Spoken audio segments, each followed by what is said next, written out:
Praise the Lord. கர்த்தரும் இரட்சகருமாகிய இயேசப்பா நாமத்தினாலே அன்பின் வாழ்த்துக்கள். இன்றைக்கு கூட எசேக்கியேல் தீர்க்க தரிசன புஸ்தகத்திலிருந்து ஒரு சின்ன தியானம் உங்களுக்காக. பாருங்க, எசேக்கியேல் தீர்க்கதரிசி பார்த்தீங்கன்னு சொன்னால் ஆசாரிய வம்சத்தை சேர்ந்தவர்.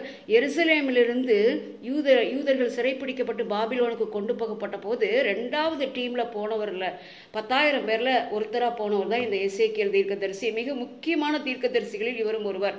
எரேமியா தீர்க்கதரிசி பல்வேறு எச்சரிப்புகளை கொடுத்து மனம் திரும்பாத இந்த மக்களை தேவன் பாபிலோனிய ராஜாவாகிய நேபுகாத்நேச்சாருடைய கைகளில் ஒப்பு கொடுத்தார். அவங்க சிறையிருப்புக்காக முதல் ஒரு டீம் கொண்டு போகப்பட்டாங்க. அதில் தான் தானியேலும் அவனுடைய நண்பர்களும் இருந்தார்கள். இது நமக்கு நல்லா தெரியும். 2வது கொண்டு போகப்பட்ட 10,000 பேரில் எசேக்கியேல் தீர்க்கதரிசியும் ஒருவர். இவர் சொன்ன வார்த்தைகள், ஆண்டவர் இவரை எப்படி தீர்க்க தரிசன வார்த்தைகளை இவருக்கு கொடுத்து எப்படி பயன்படுத்தினார், எப்படிப்பட்ட வார்த்தைகள் இவர் மூலமாக புறப்பட்டது அப்படிங்கிறத ஒரு சின்ன தியானம் பாருங்க. 2ஆம் அதிகாரம் முதல் அதிகாரம்லாம் பார்த்தீங்கன்னா அவர் தேவனுடைய சாயலை தரிசிக்கிறவரா, தேவனுடைய மகிமையை தரிசிக்கிறவராயும், தேவனால் அழைக்கப்பட்டு காவலாளனாய் இரு அப்படின்னு சொல்லி ஒரு காவலாளனாக மனுபுத்திரனே மனுபுத்திரனேன்னு அவரை அழைத்து கொண்டு ஒரு எச்சரிப்பின் செய்தியை இவர் மூலமாக தேவன் ஜனங்களுக்கு கொடுக்கிறார். சிறையிருப்பில் இருக்கிற மக்களுக்கும் எருசலேமில் இருக்கிற மக்களுக்குமாக நிறைய தீர்க்க தரிசனங்களையும் எச்சரிப்புகளையும் நியாய தீர்ப்புகளையும் தேவன் இவர் மூலமாய் உரைக்கிறதை நம்ம பார்க்கிறோம். பாருங்க, அவருடைய யூதா புத்திரருடைய இஸ்ரவேல் புத்திரருடைய இலக்கத்தின்படி அவங்களுடைய பாவங்களை இவரை சுமக்கும்படி ஒரு அடையாளமாக தேவன் வைக்கிறார். பாருங்க, இன்னும் பார்த்தீங்கன்னு சொன்னா அவங்க கலக வீட்டார், என்ன சொன்னாலும் கேட்க மாட்டாங்க. ஆனா நீ அவங்க முள்ளுகளுக்குள்ளேயும் தேள்களுக்குள்ளேயும் நெரிஞ்சலுக்குள்ளேயும் உன்னை போட்டாலும் நீ தங்கி இருந்தாலுமே அவர்களுக்கு சொல்ல வேண்டிய வார்த்தைகளை வல்லமையாக சொல்லு அப்படின்னு சொல்லி தேவன் இந்த தீர்க்கதரிசியை பலப்படுத்துகிறார். உன்னுடைய இருதயத்தை வச்சிரக்கல்ல போட நான் ஸ்ட்ராங் ஆகிறேன். அவன் கலக விட்டார், அவன் கேட்க மாட்டான். கேட்டாலும் சரி கேளாவிட்டாலும் சரி நீ இந்த வார்த்தைகளை அவர்களுக்கு சொல்லு அப்படின்னு சொல்லி தேவனாகிய கர்த்தர் இந்த தீர்க்கதரிசியை பலப்படுத்தி கொண்டு போய் நிறுத்துறார். கேபார் நதியண்டையிலிருந்து இவருக்கு தரிசனங்கள் கிடைக்கிறது. அந்த இடத்துல கர்த்தர் இவரோடு பேசி ஒரு புஸ்தக சுருளை புசிக்க சொல்லி அவரை உற்சாகப்படுத்தி கர்த்தருடைய வார்த்தைகளை அவருடைய நாவிலே வைக்கிறார். பாருங்க, நிறைய எச்சரிப்பின் செய்திகள் தான். ஒரு அதிகாரத்தில் பார்த்தீங்கன்னா, மனுபுத்திரனே சவரகன் கத்தியை வச்சு உன்னுடைய தாடி மயிரையும் உன்னுடைய தலைமயிரையும் நீ முழுவதுமாக சிரைத்து அதை எடை போட்டு ஒரு தராசில் வச்சு எடை போட்டு ஒரு பங்கை காற்றில் தூற்று, ஒரு பங்கை நெருப்பில் எரிச்சிட்டு, ஒரு பங்கை உன் மடியில் பத்திரமா முனிஞ்சு வை அப்படின்னு சொல்றாரு. இது ஒரு அடையாளம். இது என்ன அடையாளம்? இஸ்ரேல் புத்திரர் மனம் திரும்பாத இஸ்ரேல் யூதா மக்களை ஒரு பங்கு தேசங்களுக்குள்ள தூற்றி விடுவேன், ஒரு பங்கு அழிக்கப்படுவாங்க, ஒரு பங்கு மீதம் இருப்பாங்க அப்படின்னு கர்த்தர் சொல்றாரு. பாருங்க, இதுக்கு எசேக்கியேலை அடையாளமாக்குகிறார். இன்னும் பல்வேறு காரியங்களை கர்த்தர் இந்த இடத்துல எச்சரிப்பாக கொடுக்கிறார். ஒரு சில காரியங்களை தான் நம்ம பார்க்க போறோம். சோ இந்த இடத்துல பாத்தீங்கன்னு சொன்னா எருசலேம் தேவாலயத்துக்கு இந்த எசேக்கியேல் தீர்க்கதரிசியை 8ஆம் அதிகாரத்திலே அவருடைய உச்சி மயிரை பிடித்து தூக்கி கொண்டு எருசலேம் ஆலயத்துக்கு கொண்டு வருகிறார். கேபார் நதியண்டையிலே பாபிலோனிலே கல்தேயர் தேசத்திலே குடியிருந்து சிறையிருப்பில் இருந்த இவரை ஆவியில கொண்டு எருசலேம்ல கொண்டாந்து விட்டு அங்கு மனுபுத்திரனே நீ கண்டாயா, இங்க நடக்கிற அருவருப்புகளை நீ கண்டாயான்னு பாக்குறாரு. வடக்கு வாசல்ல அங்க வடக்கு திசையில பாத்தீங்கன்னு சொன்னா அருவருக்கக்கூடிய ஒரு விக்கிரகம் தேவாலயத்துக்குள்ள இருந்ததை அந்த எசேக்கியேல் தீர்க்கதரிசி பார்க்கிறார். அதுக்கு அடுத்து துவாரம் ஒன்று போட்டிருக்குது. அது வழியா உள்ள பார்க்கும்போது அந்த விக்கிரகம் நல்லா தெரியுது. திரும்ப ஒரு துவாரம் போட்டு நீ உள்ள போய் பாருன்னு சொல்லி அந்த விக்கிரகத்தை பார்க்க சொல்லுகிறார். அங்கே பல்வேறு அங்க மூப்பர்களும் மற்றவர்களும் போய் என்ன செய்யறாங்க, அங்க வழிபடுறாங்க. சோ மனுபுத்திரனே நீ இதை கண்டாயா, உன் கண்களை ஏறெடுத்து பார். அந்த விக்கிரகம் இருந்தது. எரிச்சல் உண்டாக்குகிற விக்கிரகம் எங்க இருக்குது? மகிமை பொருந்தி மகிமையால் நிரப்பப்பட்ட அந்த சாலமோன் கட்டின தேவாலயத்துக்குள் என்ன இருக்குது? அங்க விக்கிரகம் இருக்குது. இன்னும் கொஞ்சம் தூரம் தள்ளி வரும்போது பார்த்தீங்கன்னு சொன்னா மூப்பரில் 70 பேர், அதுக்கு மத்தியில சாப்பானுடைய குமாரனாகிய யசனியா, இவர்கள் எல்லாரும் தூப கலசத்தை பிடித்து கொண்டு தூபம் காட்டி ஆராதிக்கிறார்கள். எவைகளுக்கு? அங்க பார்த்தீங்கன்னா விக்கிரகங்களின் சித்திர வினோதமான விக்கிரகங்களுக்கு. ஸோ பார்த்தீங்கன்னு சொன்னா பல்வேறு அனிமல்கள், மிருகங்கள், இவைகளுடைய சொரூபங்கள் எல்லாவற்றையும் சுரூபமாக செய்து வைத்து அவைகளுக்கு தூபம் காட்டி அங்கு வழிபட்டு கொண்டிருக்கிறார்கள் இஸ்ரவேலுடைய மூப்பர்கள். ஸோ 2ஆம் சிறையிருப்புக்கு பிறகு எருசலேம் அழியாது, எருசலேம் காக்கப்படும் என்ற நம்பிக்கையில் அவர்கள் இன்னும் பாவத்தை விட்டு மனம் திரும்பாமல் இன்னும் கூட தங்கள் கேடுகளை அதிகமாக்கி கொண்டு இன்னும் தீர்க்கதரிசியுடைய சத்தத்துக்கு செவி கொடாமல் அங்கு தங்கள் இருதயத்தை கடினப்படுத்தி விக்கிரக ஆராதனையை ஆலயத்துக்குள் நடத்துகிறார்கள். இன்னும் கொஞ்ச தூரம் போனதுக்கு அப்புறம் மண்டபத்துக்கும் பலிபீடத்துக்கும் நடுவே ஏறக்குறைய 25 புருஷர் முதுகு காட்டிட்டு நிற்கிறாங்க. ஸோ பார்த்தீங்கன்னா அவங்க எதுக்கு முதுகு காட்டிட்டு நிற்கிறாங்க? கிழக்கு முகத்தை நோக்கி நிற்கிறாங்க. கிழக்கே இருக்கிற சூரியனை நமஸ்கரிக்கிறாங்க. இவர்கள் எல்லாம் யாருன்னு பார்த்தீங்கன்னு சொன்னால் மூப்பர்களும் முக்கியமான ஆட்கள் எசனியாவும் மற்றவர்களும் தான் அங்கே நிற்கிறாங்க. ஸோ இதையெல்லாம் மனுபுத்திரனே நீ கண்டாயா? ஒரு கட்டத்தில் பெலத்தியாவை தேவன் அடித்தார், அவன் செத்தான்னு போட்டிருக்கு. ஸோ அந்த இடத்துல எசேக்கியேல் தீர்க்கதரிசி கேட்பாரு, ஆண்டவரே மீதியான ஜனங்களையும் சர்வசங்காரம் செய்வீரோ அப்படின்னு வேண்டிக் கொள்வார். ஸோ அவர் வார்த்தைகள் எல்லாம் தீர்க்க தரிசனம் எல்லாம் ஜனங்களுக்கு எதிரான நியாய தீர்ப்புகளா இருந்தாலும் எசேக்கியேலுடைய இருதயமோ ஜனங்களுடைய விடுதலைக்காகவும் மீட்புக்காகவும் அவர்களுடைய காரியங்களுக்காக வேண்டிக் கொண்டு தவிக்கிற ஒரு இருதயமாக தான் அவர் இருக்கிறார். ஆனாலும் கர்த்தர் சொன்ன வார்த்தையை அவர் சொல்லுகிறார், மனுபுத்திரனே நீ எச்சரிக்கணும், நீ எச்சரிக்கணும். மனுபுத்திரனை நீ எச்சரிக்காத பட்சத்தில் அவனுடைய இரத்த பழியை நான் உன்னிடத்தில் கேட்பேன். ஆனால் நீ எச்சரித்த பின்பும் அவன் மனம் திரும்பாம அவன் மரித்து போனால் அவனுடைய ஆத்துமாவை அவனே தான் பதில் சொல்லணும். ஆனால் அதே நேரத்தில் நீ எச்சரிக்காத பட்சத்தில் அவன் செத்து போனான், அவனுடைய ஆத்துமா அழிந்தால் அதை ரத்தப்படியே நான் உன்னிடத்தில் கேட்பேன். அவன் கேட்டாலும் சரி கேளாவிட்டாலும் சரி நீ எச்சரிக்கணும் அப்படின்னு சொல்லி மனுபுத்திரனேன்னு சொல்லி கூப்பிட்டு ஆண்டவர் இந்த பணியை எசேக்கியேலுடைய கரத்தில் ஒப்பு கொடுக்கிறார்.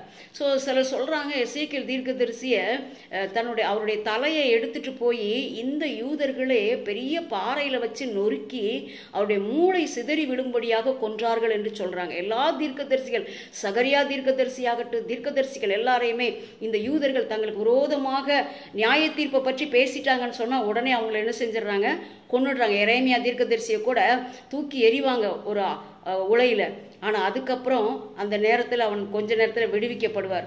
ஸோ பாருங்கள், இப்படி எல்லா தீர்க்கதரிசிகளும் தீர்க்க தரிசனம் சொல்லும்போது கர்த்தர் அருள்கிட உண்மையான வார்த்தையை அப்படியே சொல்லும்போது அவங்களுக்கு அது பிடிக்கிறது இல்லை. இன்றைக்கும் ஜனங்கள் அப்படிதான். தேவனுடைய வார்த்தையை குறித்து பிரசங்கிக்கும் போது ஜனங்களுக்கு பிடிப்பதில்லை. இதோ தீர்க்க தரிசனம் என்று கள்ள ஆவிகள், கள்ள தீர்க்க தரிசனங்களை மக்கள் கேட்கும்போது அது அவருடைய காதுக்கு ரொம்ப இனிமையா இருக்கு. பாருங்க, இந்த எச்சரிப்பின் சத்தம் ஆண்டவர் அவர்களை அழிக்கிறதற்காக கொடுக்கல. மனுபுத்திரன் சாகிறது எனக்கு எவ்வளவு வேணும் பிடிக்குமா? இல்லை, அவன் மனம் திரும்புறது தான் நான் விரும்புகிறேன்னு சொல்லி தான் கடினமான வார்த்தைகளை கர்த்தர் கொடுக்கிறார். இந்த இடத்துல நீங்க எசேக்கியேல் 9ஆம் அதிகாரத்தில் பார்த்தீங்கன்னு சொன்னா ஒரு 6 புருஷரை தரிசனத்தில் பார்க்குறாரு. அந்த 6 புருஷர்ல ஒரு புருஷர் 6 பேருமே என்னன்னு பார்த்தீங்கன்னா சங்கரிக்கும் ஆயுதங்களை தங்கள் கைகளில் பிடிச்சிட்டு வராங்க, வெட்டுகிற ஆயுதங்களை வச்சுட்டு வராங்க. அதில் ஒருவர் மட்டும் அவர் அணைத்து கணக்கனுடைய மைக்கூட்டை எடுத்துட்டு போய் எருசலேம் நகரம் எங்கும் உருவ போய் அங்கே பார்த்தீங்கன்னா இங்கு செய்யப்படுகிற அருவருப்புகள் நிமித்தம் பெருமூச்சு விட்டு அழுகிற மனுஷரின் நெற்றியில ஒரு அடையாளம் போடு அப்படின்னு சொல்லுகிறார். இந்த அருவருப்புகளின் நிமித்தமாக கண்ணீர் விட்டு கதறி ஜெபிக்கிற ஒரு கூட்டம் உண்டு. அவர்களுடைய நெற்றியில நீ ஒரு அடையாளத்தை போடுன்னு அந்த கணக்கனுடைய மைக்கூட்டை வச்சிருக்கிற ஒருவரை அனுப்புகிறார். ஒரு புருஷன் புறப்பட்டு போய் எருசலேம் நகரம் எங்கும் போய் அங்கே சில நல்ல மனிதர்கள் இருக்கிறாங்க. சில மக்கள் தானியேலை போல, தானியேலுடைய நண்பர்களை போல, எசேக்கியேல் போல, எரேமியால் போல சிலர் தேவனை உண்மையாக விசுவாசிக்கக்கூடிய தேவ பிள்ளைகள் அங்கே இருக்காங்க. அவர்களுடைய நெற்றியில ஒரு அடையாளத்தை போடும்படி தேவன் கட்டளையிடுகிறார். அன்பான தேவ பிள்ளைகளே, இன்றைக்கு நீங்களும் நானும் ஆத்தும பாரத்தோடு பெருமூச்சு விட்டு அழுது ஜெபிக்கிற ஜெப வீரர்களாக இருப்போம்னு சொன்னா உங்களுடைய நெற்றியிலையும் கூட என்னுடைய நெற்றியிலும் கூட ஒரு அடையாளத்தை தேவன் போடுவிக்கிறார்.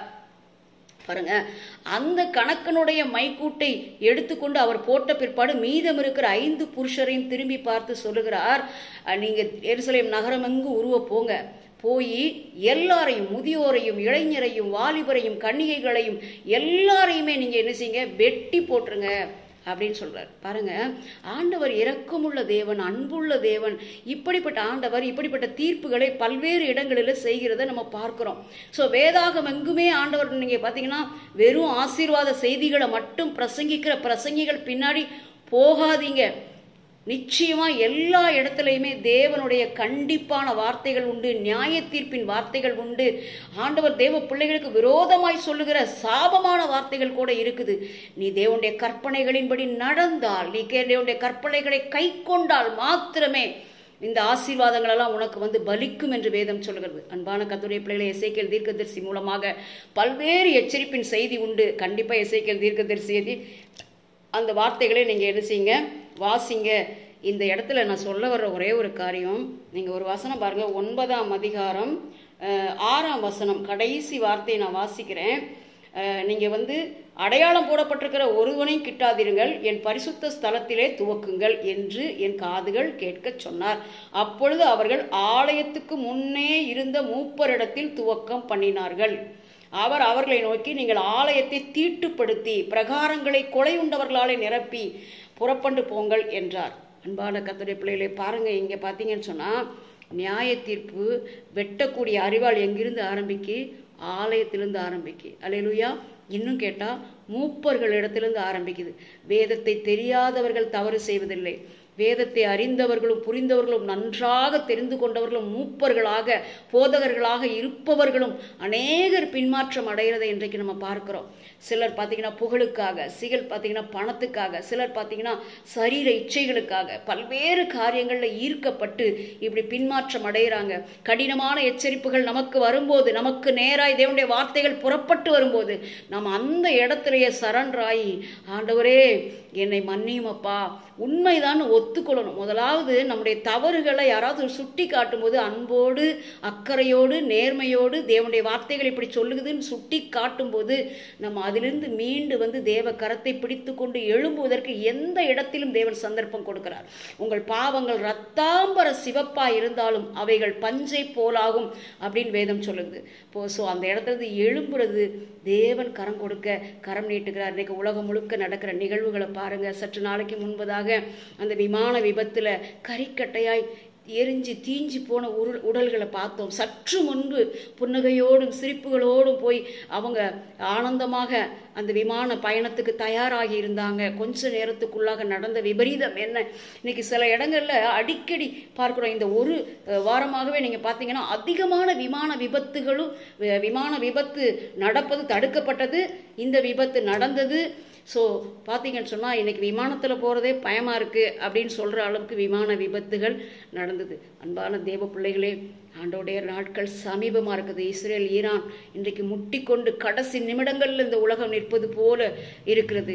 பாருங்க, அணு ஆயுதங்களை குவிச்சு வச்சிருக்கிறாங்க, ஆயுதங்களை குவிச்சு வச்சிருக்காங்க. தங்கள் தேசத்து ஜனங்களுக்கு நன்மையான காரியம் என்னவென்று யோசிக்காம அவரவருடைய பிடிவாதத்தினால இன்னைக்கு ஜனங்கள் அழிந்து கொண்டு ஐயோ ஐயோ ஐயோ என்று அலறுகிற சத்தம் உலகமெங்கும் எதிரொலித்து கொண்டிருக்கிறது. இந்த கடைசி தருணத்திலேயாவது தேவன் கொடுத்திருக்கிற இந்த நாளிலாவது உங்கள் சமாதானத்துக்கு ஏற்றவைகளை தெரிந்து கொள்ளுங்கள். எந்த காரியமா இருந்தாலும் நம்மை விட்டு விலக்கி போட தயங்கவே வேண்டாம். தேவனுடைய காரியங்களுக்கு ஒவ்வாத எந்த காரியம் நம்மிடத்தில் இருந்தாலும் வேதனை உண்டாக்கும் வழி என்னிடத்தில் உண்டோ என்று பார்த்து நித்திய வழியில என்னை நடத்தும் சொல்லி நம்மளை படைப்போம்.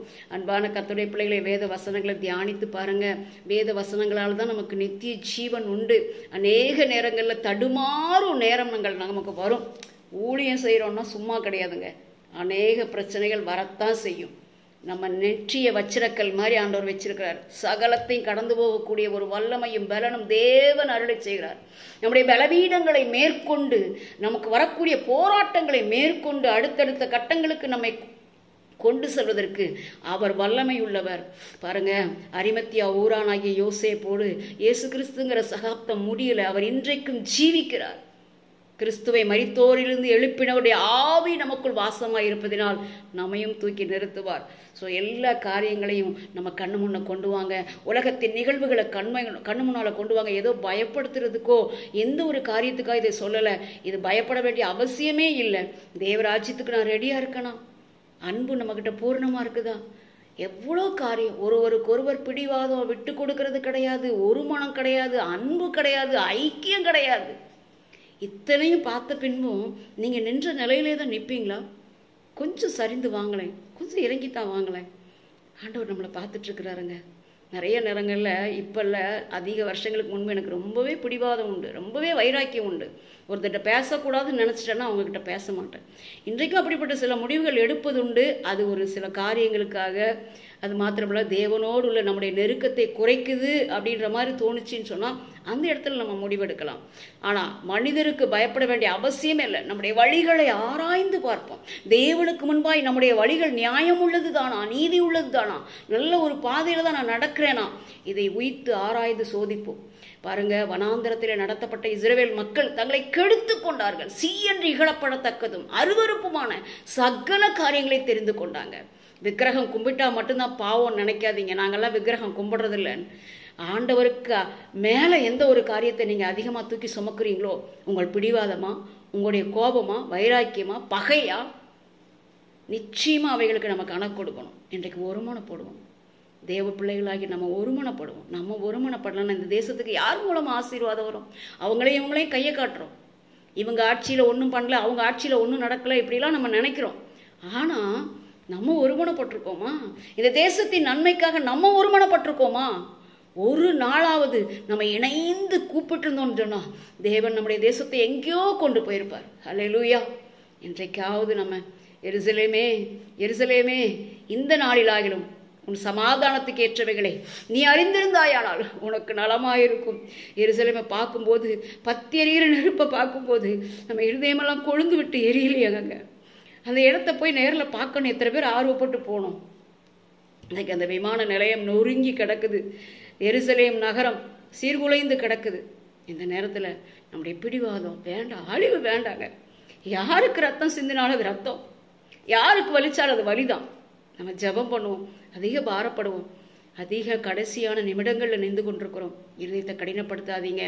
ஆத்துமாதாயம் ஒன்று தான் வேலை, ஆத்துமாதாயம் ஒன்று தாங்க வேலை. நீ ஆயத்தப்படு, உன்னோடு கூடின எல்லா கூட்டத்தையும் ஆயத்தப்படுத்து. ஹல்லேலூயா. கர்த்தர் தாமே உங்களை ஆசீர்வதிப்பாராக. ஆமென்.